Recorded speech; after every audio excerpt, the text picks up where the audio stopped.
So much, Mary Clayton, and what a joy to be here. I just got to America about a month ago from Uganda, and God is doing incredible things in this day and in this hour. And when I was coming across on the plane, I said, God, what do I say to people in America? And he dropped one word into my heart, and it was the word urgency. And I said, God, are you talking about the urgency of the times that we live in?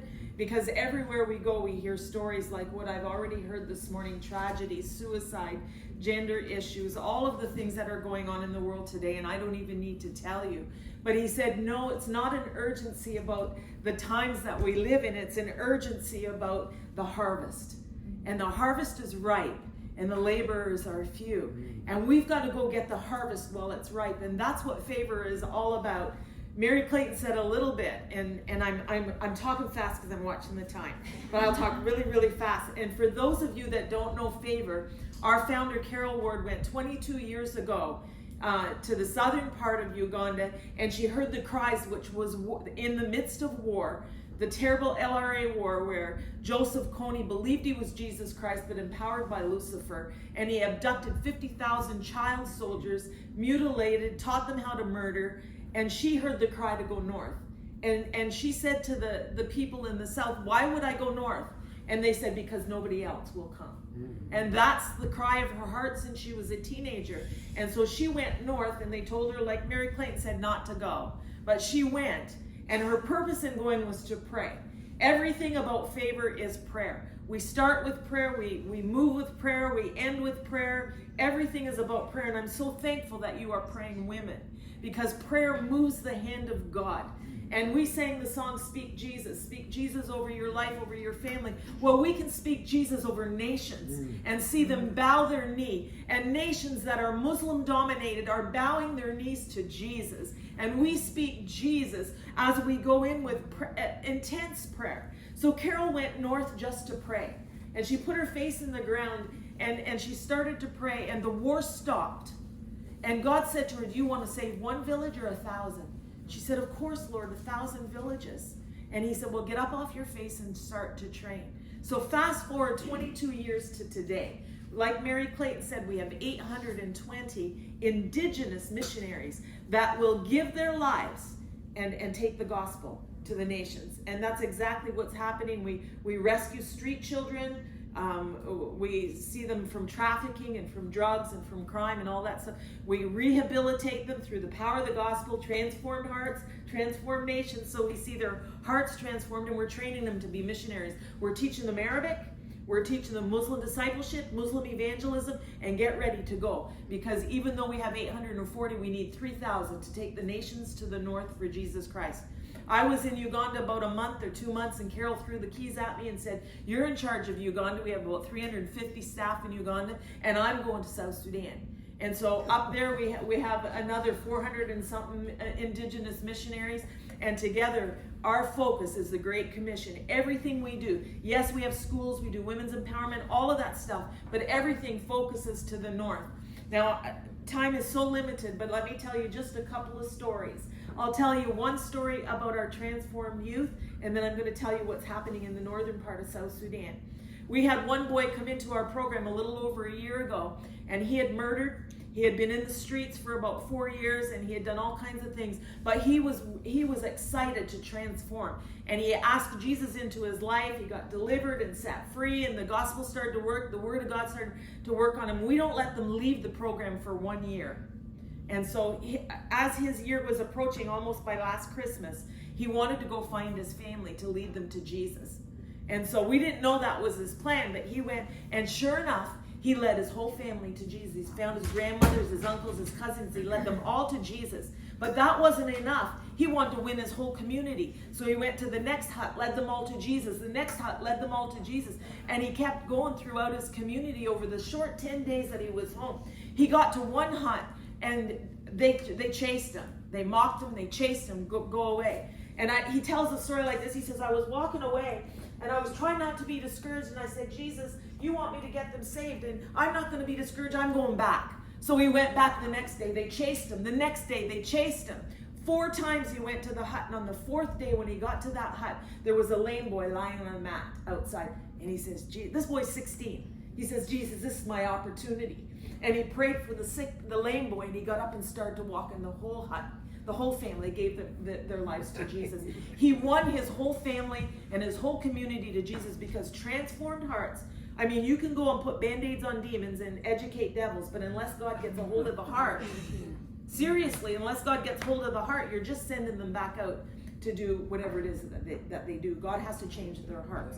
And so he came back into our center and so excited, and he said, I have to pray that my family will find a new livelihood, because they brew alcohol. That's their livelihood. So we started to pray, and about 2 months later, God allowed his family to buy a field, and now they farm and they don't brew anymore. And so transformed hearts transformed a whole community, and communities transform nations.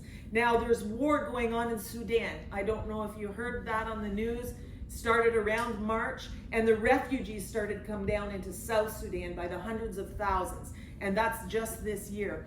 And they're all Muslims. They're all Muslims, but Muslims are coming to Jesus left, right, and center. And so when they were coming down into the northern part of South Sudan, we were on the ground immediately. We've got government recognition in South Sudan. Carol's been into 3 of the 5 vice presidents' offices for lunch, and through our trauma counseling. It's opened many, many doors. So they gave us government permission to go to these refugees and teach trauma counseling. Well, by the 3rd lesson, they're learning about the great forgiver, because they have to extend forgiveness. And you can't extend forgiveness if you've never received it. So we teach them that way. They accept Jesus. So these guys started to get saved. The Muslims started to get saved. Our first missionary from our team on the ground, his name was Richard. And he got there, and you know, some of the imams didn't like it. They got pretty angry, and they called the government, and they said, Favor's up there training rebels. So about the 3rd or 4th day in comes the army, in comes the police, and it's not like the American army or the American police. It's pretty volatile. And so they were yelling and screaming, and they arrested Richard and put him on the back of a bike, and they were yelling at the crowd, and Richard's begging them. There was 240 Muslims sitting there, and he says, leave the people, just take me. They weren't going to do that. They were going to take them all. All of a sudden, out of the crowd, a man stood up and said, Richard, get off of that bike. And if I can just do it slow motion, it's like all the army and all the police, they turn over, they start looking at Richard and yelling at him, and the attention. And he said it again, Richard, get off that bike. And Richard got off the bike, and there was a lot of dialogue and arguing and screaming and yelling. All of a sudden, the army turned around, got in their trucks, and drove away. The police got on their bikes and drove away. And Richard went to find the man, and he wasn't there. Who does that? Who does that? That's God.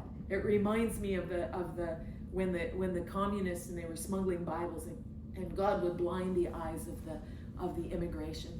And I could stand here all day and tell you a story. As you can see, I'm excited, but you know who does it? It's God. It's all God.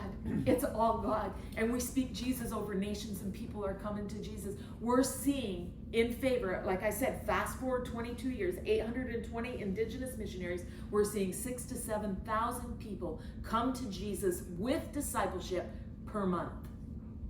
Per month.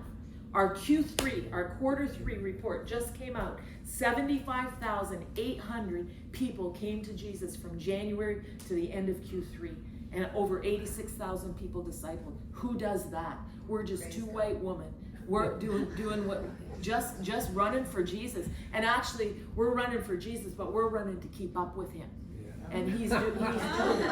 That's true. He's doing it. He's opening doors like we couldn't believe. I could tell you stories, supernatural stories. Anything you see in the Bible, we've seen it.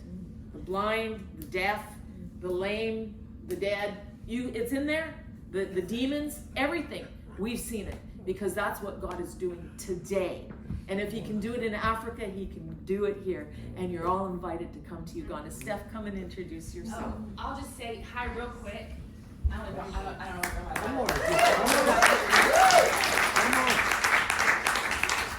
I looking around this room, I'm seeing a lot of people that are going to be in Africa with me next time I go, because I love taking people, and that's what I do full time now. So I get to travel and to share Africa and to tell about what God is doing specifically through different departments.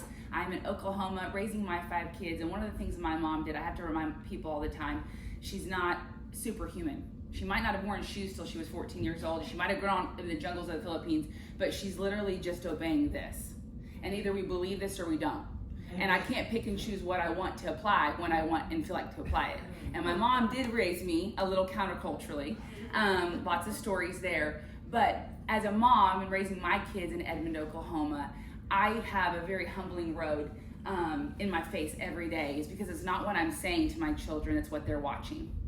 And so what I do now, and several years ago, with my husband's background in professional football and my background in basketball, we have a sports ministry. So we took Speak Life, our sports ministry, to Uganda. And we thought we were going to go impact those gift kids that had been rescued off the streets. Well, God had a different plan. And so I went all in, because when God shows you, if I believe Matthew 6, how am I living and how am I applying it to my life?